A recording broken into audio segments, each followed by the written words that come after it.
If you clicked on this video, then you probably watch Hermitcraft, and if you watch Hermitcraft, you've probably seen most of the Hermit's giant mega bases. You've probably thought, wow, those are so amazing, but I can never do anything like that, or it'd be too hard or too time consuming. Well, in this video, I am here to dispel that assumption and show you to the best of my ability how to build a mega base for yourself on just as grand a scale as on a Hermitcraft. As you can see behind me, I myself have built a mega base, and this is actually the first one that I've built, and I learned a lot of valuable lessons and tips and tricks for building something on the scale of Hermitcraft. I've condensed what I learned about building a mega base down into about 10 steps, from the planning to the finishing touches, and I've ordered them in the easiest way possible to follow. However, just as a warning, making a mega base itself is time consuming. It is not necessarily easy. There are parts of it that are difficult, and that's just something that comes along with building on this scale in Minecraft. And I'm not here to claim otherwise, but I can make the process as easy and as pain-free as possible for you in your mega base endeavors. What you're seeing now is some footage of what this place looked like before I had done anything to it when I first entered this area and started this world.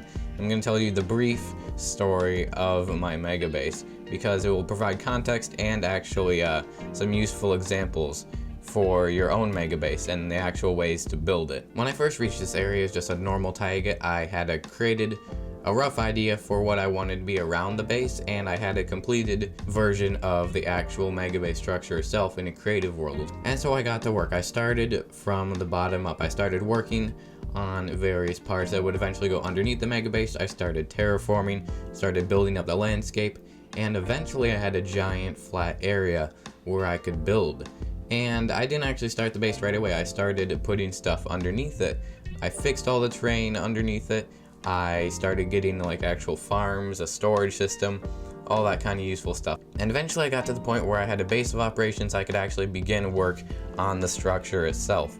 And that's when I went above ground onto the gigantic flat rectangle and started building. And I built off and on for about 2 months. Just on the exterior structure, just what you see here was the product of building off and on for 2 months. Or at least the exterior of this build, because mega bases don't usually just consist of an exterior. There's usually an interior. About 3 weeks ago from actually recording this video, I finished the exterior of my base, and I began work on the interior, which is what you're seeing now. The interior is still in progress, and that's where I am right now. Is I have a mostly finished plan for this base. I have most of the rooms laid out, and I have a bunch of empty space up here that I'm not sure what I'm going to do with yet. Probably going to be a third story. And I'm about 3/4 of the way through the 10 steps that I actually laid out for this video. And speaking of those 10 steps, let's now start from the beginning with the very specific details and tips and tricks and practices for building a mega base. Here we go. The very first step in constructing a mega base is planning. And this can be anywhere from a completed build in creative to a rough outline or schematic built in creative mode, or even a drawing on paper. But the easiest way to go about building a mega base in survival is to get some sort of plan of what you're going to do in a creative world. And as you can see here, I have 1/2 of my actual mega base that you saw in survival here in this creative world, in this super flat world. And the reason that I have 1/2 of it is because it's technically 2 different sides. They're just mirrored across, but it's built the same way. As you can see, it's divided roughly down the middle because it's actually a non-numbered block. So there's not a complete middle, but this right here is on the more advanced end of a plan, where I actually completely built out like all the fine details and everything. And I actually built an entire half of the mega base in creative. And then I replicated this in the survival world with the additional side. This is on the more advanced and time-consuming end of that. You don't have to completely figure out what you're making. If you want to, you can, and that will definitely make it easier in survival, because it's much easier in creative mode figuring out what you want to do than it is in survival, where you can fly, you have all the blocks at your disposal. But even a simple outline, like I could have easily just made the shell of this in creative, and then I could have just filled in the finer details in survival, and that also works just fine. But the planning stage is the most important stage of your mega base, because you're actually finding out what you want to build. And we'll talk more about actual inspiration and build ideas a little bit later. Step number 2 is a shorter step, and it's just finding an area in your world and selecting that area to actually build your mega base. And this doesn't mean preparing the area. This is just selecting an area. And one of the easier ways to do that is to go online onto one of the websites that allows you to view biomes and structures for a specific seed. And that's how I actually found the area for my base, is I just got the seed of that world and I looked for an area that I liked with like good biomes, and then I checked it out in survival. The optimal terrain for your mega base will vary depending on what type of base you're making. If you're making a large mansion like mine, you'll have to have a pretty large flat area of space, but if you're making something underground, it actually doesn't really matter what's above ground. If you're making something in the sky, once again, it doesn't matter too much. Or you can get more complicated and technical and actually integrate your base into the surrounding terrain, but we're not going to talk about that too much. But before you select the terrain, just kind of know what your base is going to be so that you know what type of terrain to look for. Step number 3 in the process could actually take a really long time or a very short amount of time, depending on what you need for your mega base, because you're going to want to actually gather the materials you'll need. And this is somewhat reliant on having at least a decent plan in creative mode, or at least color palettes and stuff. This kind of goes hand in hand with the planning stage, step number 1, where you're just going to want to get at least enough materials to start out with. You don't have to get everything to start out with. I did not get everything at first, I just got enough to get started. It's actually easiest just to start out with materials knowing that you won't have enough, and then you don't end up wasting time getting stuff that you might not need. The amount of work that you do in step number 4 of creating a mega base will be determined on the terrain that you selected, and whether or not your base is on the ground, underground, or in the sky, or some combination of the 3. Because in step number 4, you're going to want to prepare the land where your mega base is going to be. For example, what I did is I made a really big just grass platform, a big rectangle, so that I had a big palette to build on. It was technically off the ground, so I actually had to do just some basic terraforming around the edges, but I didn't terraform all at once. I just terraformed up some of the front of it. And actually having a large space like that is super convenient, because any materials that get dropped will just go down there. They don't just like get lost. You can recover stuff easily. But this step could entail anything from clearing out actual land to building up artificial land like I did. Or you could have to dig out a space underground, you could make your own mountains. You could do however much terrain preparation that you feel like you need to start your base. I wouldn't do finished terrain decoration or preparation. I would just get a rough outline. Doesn't have to look good, it just has to be like sufficient to build your base on easily. Step 5 of creating your mega base is to begin the exterior construction. This is basically the outside of your mega base. For me, it was the shell of my mansion, which you're seeing on screen right now. And this could be the hardest and or longest part of your construction depending on the interior. This may be the longest stage, and don't expect it to be done in a few hours, expect weeks to months before completion. This doesn't mean that you have to work exclusively on your base. You could take breaks, work on other projects, play other games, but expect to get burned out and be surprised if you don't. I would be surprised if you don't get burned out when you're working on such a long project. It's common and it's just fine. What I did is I didn't work continuously. I worked on other projects. I played other games, like stuff that I mentioned there, because I knew I would get burned out, and I did. But once I actually sort of recovered my interest in making the base, I came back and I would continue working on it. And little by little, I slowly completed it until eventually, after a few months, I had completed the exterior of my base. And ultimately what I came to learn and understand from working on such a large-scale project is that it's not a test of your Minecraft prowess. It's simply a test of your perseverance and dedication to one specific project.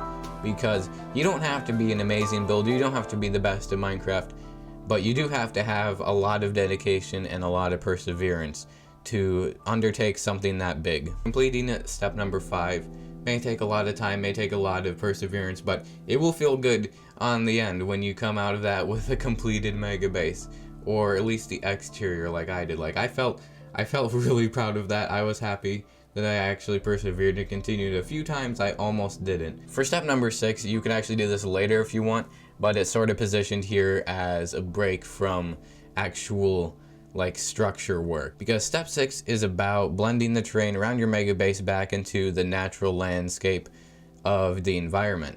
And this involves, if you did a bunch of terraforming, it's more applicable for if you cleared a lot of land or you did terraforming. For me, it was refining the gigantic rectangle into something that looked natural and not really bad. What I did is I went around the edges of the giant rectangle and I smoothed it out. I terraformed it a little bit down into actually natural shapes like this. And I had to create more of a cliff back here. It's not actually fully done. You can see that it's a little bit broken back here. I actually have to fix that at some point. Well, I basically just smoothed out the giant rectangle. You can still see where it was, but it doesn't look completely unnatural at this point. And I'd say that I am in step number 7.5 of building a mega base. Now, speaking of which, let's talk about step number 7. Step number 7 of building a mega base is to begin the interior construction. And this is actually somewhat optional because you may just actually want to have a shell or just like a sort of facade for your mega base. It may not actually contain an interior, but if it does, step 7 could even take longer than step 5, depending on just how involved you want to get. Now what you are seeing right now is my extremely rough and crude drawing for a floor plan of the bottom story of my mega base. And this is something that I highly recommend doing. You can even do it in Minecraft, but when you're building the interior, just the same as you did the exterior, make sure you get some sort of sketch or drawing, or even just lay out the outlines for rooms and hallways and stuff with blocks in the interior of your mega base before you begin construction, because if you try to go into it just blind, you're going to realize that you wanted to go back and do something else that you forgot to do, or you're going to realize that something will look better a different way, and it just becomes kind of a nightmare. And it's much simpler if you take the time, maybe like 20 minutes, just even a pencil outline. You don't have to get exact, you don't have to do proportions.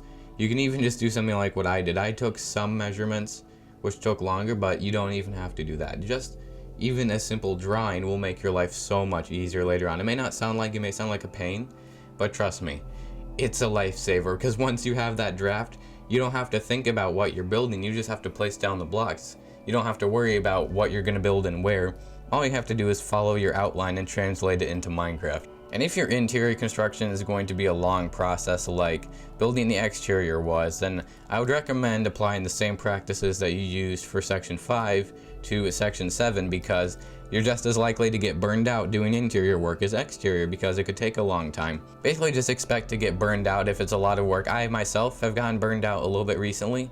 I spent several weeks playing mostly Minecraft and like almost no other games or anything at the time to get a lot of work done on the interior. And right now, I'm slightly burned out, and that just means I'm taking it more slowly, and I'm not just doing exclusively interior construction. I'm playing some other games, doing stuff like that, and that's just fine. It allows me to recharge my creative abilities for the interior and to think of ideas.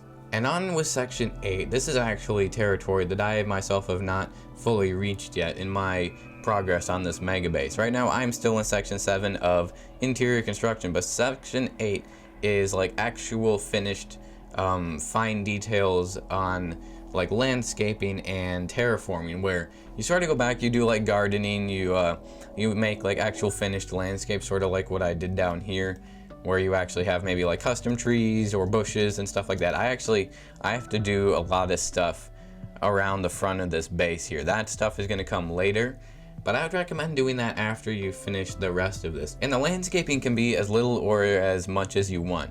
You may not have much to do. You may just actually like replant some Minecraft trees, put down some bone meal on the grass, and that could be that. It can be as little or as much as you want. It's up to you. For me, it's going to be like about 20 blocks of landscaping from here to here. It's not going to be crazy, but it's going to be more than just growing some trees from saplings and bone meal. Onward with section 9, which is sort of an optional section because it mostly involves any specific personal additions that you want to your base.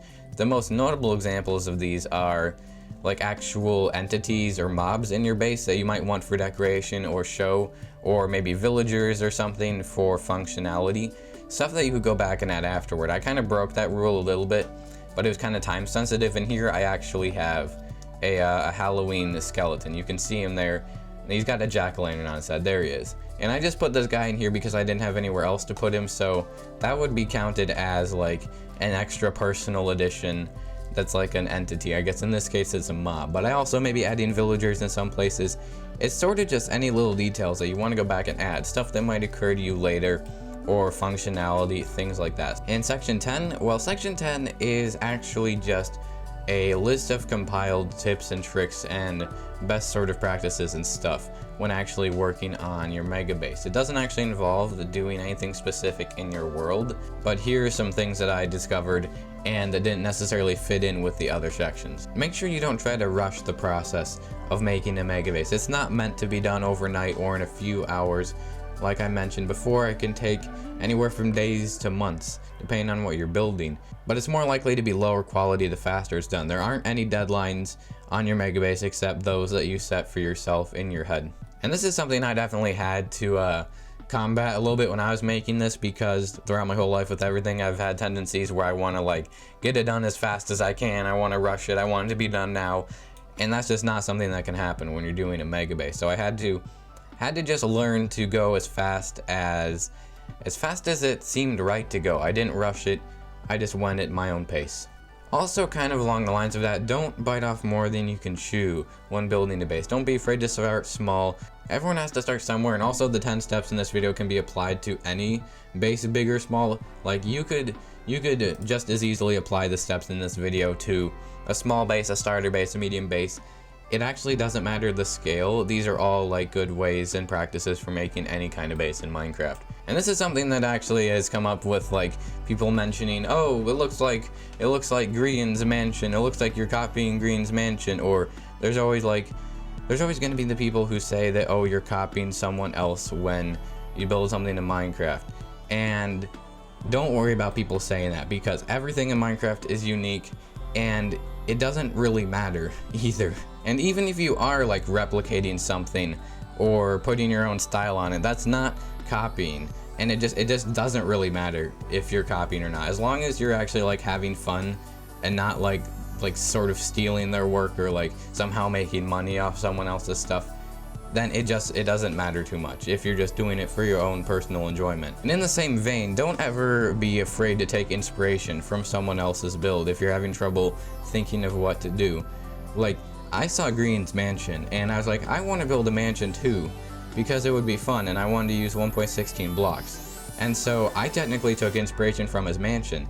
And people can say, oh, you're copying it, but in reality, it was just inspiration that was taken. Ultimately, you can take as much inspiration as you want from something, even in the real world. Like, oftentimes I'm not very creative. I'll look at something in the real world and completely replicate it or just get inspiration from it. And that works just fine as well. Pretty much whatever works best for you and whatever you have the most fun building or just playing around with in Minecraft is what is best. Another thing that's actually really important when building a mega base, that sort of goes along with the entire build, is make sure you pick a building style that you're comfortable with or that you enjoy, because you're going to be building with that style a lot. It's usually not good to mix building styles, as it can often just create a mishmash. Unless you're really, really good, and I'm not counting myself among the really, really good here. Unless you're super good, then it's difficult to actually properly execute multiple building styles. If we come down here, this area of my base was not something that was planned out very much. This is something that would have benefited from this video if I'd known all of that at the time. There's a lot of different building styles combined here, different hallway styles, and individually they look okay, but when you combine them, they just aren't as good. So here, this is just me learning from my mistakes and hopefully being able to forewarn you guys of the same mistakes that I made here. My final piece of advice when building something on a massive scale like a mega base in Minecraft is to make sure that you're always having fun when you do it, or at least make sure that it is not enjoyable, because the entire point of playing Minecraft is to have fun, since it's a game. So if you're not having fun, there's little point in doing it. So make sure that you're having fun. If you're not having fun, just switch to something else, take a break, play a different game, do something completely unrelated to Minecraft. And that's the majority of what I've learned from building a mega base. And I'm not even fully done with it yet, so I'm still in the process of completing the steps, but I'm kind of on the home stretch here, And I hope that what I discovered and what I learned will be helpful for you guys. So hopefully, at the very least, it made the task seem less daunting, because it can seem like a daunting task if you don't know where to start. And if I was able to help improve your experience and you enjoyed the video, then consider leaving a like and hitting that subscribe button. We're trying to get to 3,000 subscribers by December. We're on track for that. The support has been great, and thanks a bunch for all of that. So be sure to subscribe if you aren't already, and turn on notifications so as not to miss out on future videos. But that's going to be all for this video. I've been Steve. Thanks for watching, and I'll see you guys in the next video or live stream. Bye.